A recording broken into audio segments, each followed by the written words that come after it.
September the 13th, 1848, near Cavendish, Vermont. Just because a woman agreed to have her toe stepped on for one dance doesn't mean she's in love with you, Billy. I suppose you're after thinking that she's taken by yourself? Oh, I'm taking her out tonight. I'll ask her for you. You liar! I happen to know that she's visiting her parents tonight. And how do you know that, may I ask? Because she can only see me tomorrow night. I don't believe it. Well, you can ask her yourself tonight. After it ain't last night. One more like that, James! James, I'll go after this Dorothy myself. This is Phineas Gage. Come on now. Get up there and you start cutting down that brush. Benjamin, you get over here and start leveling off this timber. Off to it. Come on, you lot. What are you looking at? Got a lot of yards to make today. Time's money. Get in there, Billy. Gage is an intelligent, well-balanced man. Feeling better now, James? Yeah, that's my boy. Yeah. He's a modest and reliable person. He's in charge here because he can make careful, well-informed decisions. All parts of a healthy brain work together. The red emotional limbic system passes on its messages to the blue intellectual frontal cortex, the part of the brain which assigns priorities to the messages. Everything ready, Billy? Yep. Good. Give her lots of sun, Billy boy. Lots of sun. Okay. Give her lots of sun. I need him, Jeremy! Get back here both at once! As if you want to be working here tomorrow. Normally, the two brain systems keep thought and emotion in equilibrium. James? James? Yeah.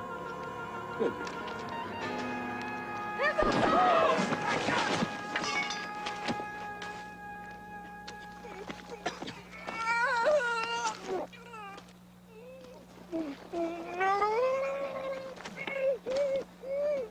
He's still alive.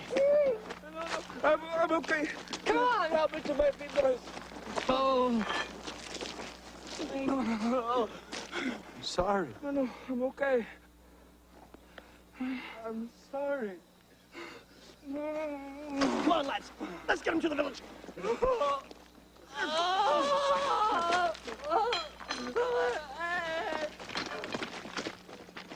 Almost a century and a half after Gage's accident, we can guess that his limbic system, frontal cortex, and the connections between the two were damaged by the passage of the tamping iron through his brain.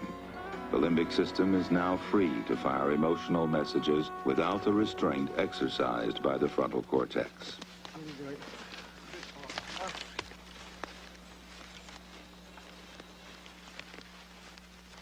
But why did Gage feel so little pain? Normally, pain signals move up the spinal column to stations in the brain which pass on the messages to the frontal cortex. At the microscopic level of the neural net, information is passed on from cell to cell. It's through this system that the pain messages reach the frontal cortex. The passage of pain messages occurs partly through a chemical called substance P, which is projected across the tiny gap, the synapse, from one cell to the next. If enough of the chemical reaches the receptors of the next cell, the cell fires and the pain messages continue.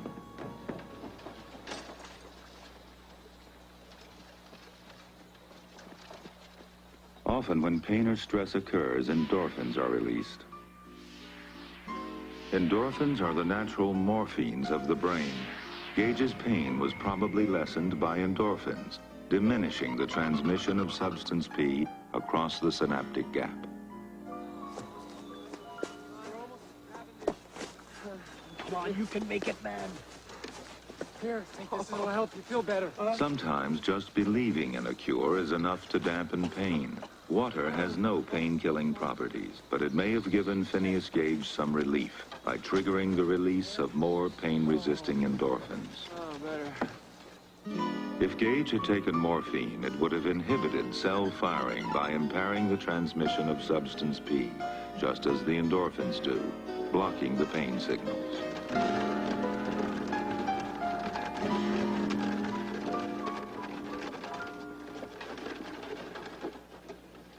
Hurry, doctor. It's bad. I'm coming, damn it. The young Edward Williams, a former railroad man himself, was the first doctor summoned. Can you walk? Yes. Let us through. The man's hurt. Tapping iron went right through his head. Science's great interest in Phineas Gage was in how the severing of his frontal cortex from his limbic system completely changed his behavior and character. Come on, Phineas. Let us take you up to bed. Oh, no. Leave me alone. I just want to stay outside. Phineas, you'd be better inside. I'm staying right here!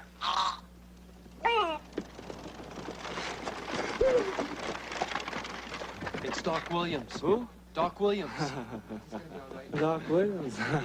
He is working up for you, Doctor. Oh, my gosh. Gage's words were prophetic. His historic case sparked widespread curiosity into how physical changes in the brain affect behavior. God, Gage. Oh, Harlow. Okay, enough of this nonsense. Let's get you off to bed right now. Come on, come on. Oh, no. Easy, easy. Samuel. Oh, back to work, eh, boys?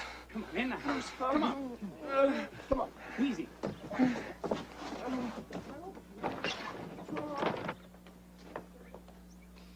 I think I've got the last piece of bones. Want to check, see if there's anything else down there.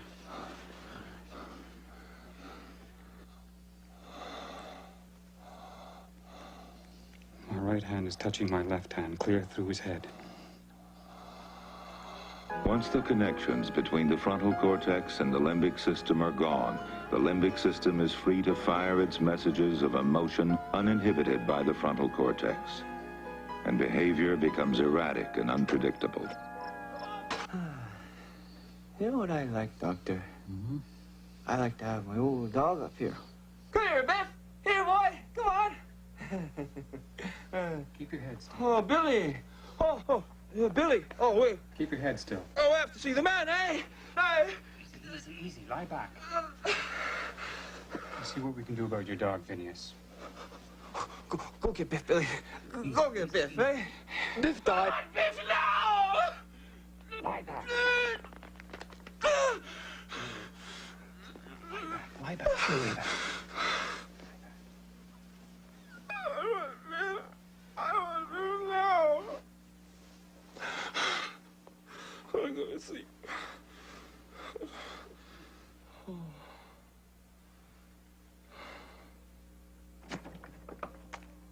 Against all odds, Gage survived. Physically.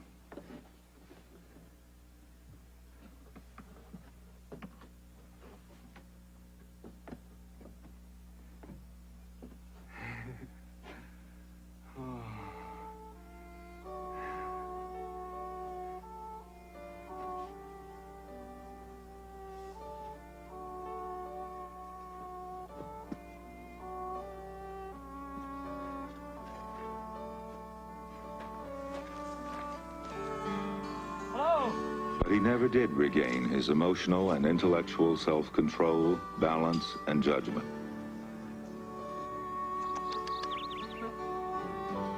His ability to communicate with other human beings decreased, but he developed a special affinity for animals.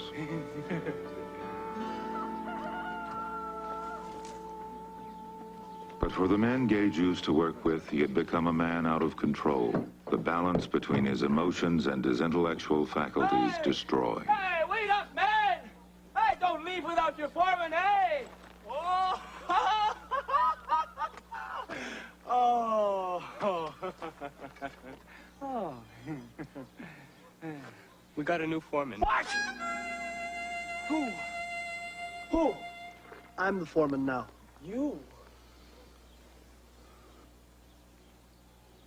Benjamin. Oh.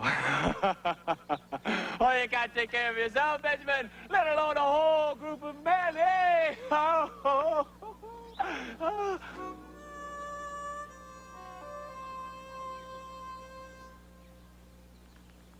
I'm still in charge, hey? We hope you'll be back, Phineas. But not today. Hey, how can you take my job? Phineas Gage! I'm a better man than you, any day! The best foreman! We'll come by later, Phineas. I'm the best.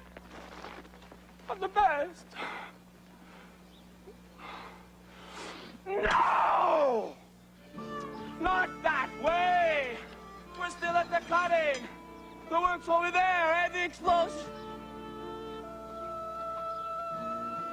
Explosion? Oh. It was not the man, it was Gage. He's like an animal now. An animal's emotions in a man's body. Gage died 12 years later, still unbalanced.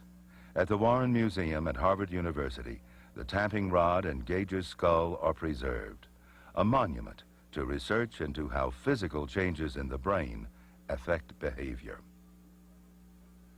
Utilizing the most modern tools of brain science investigation, Doctors Hannah and Antonio Damasio at the University of Iowa Neurology Laboratory have studied Phineas Gage's skull and the tamping rod. They have been able to anatomically determine which areas of his brain were the most seriously damaged.